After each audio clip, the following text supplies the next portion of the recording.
OverCapture is when you reframe 360 content and save it as a traditional fixed perspective video or photo. Here's how it works.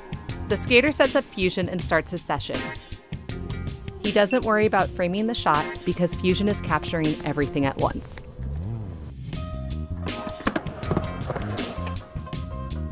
When he's done skating, he uses the GoPro app to transfer the 360 footage to his phone so that he can create an awesome OverCapture video that he can post and share.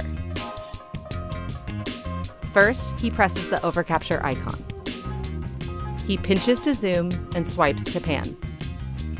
By tilting his phone and moving it in space, he can explore all the different perspectives. He has complete control to create a new video from any angle he wants. All he has to do is hit record to capture exactly what he sees on his phone. With OverCapture, he can reshoot the scene as many times as he wants from endless perspectives. Check out his finished video.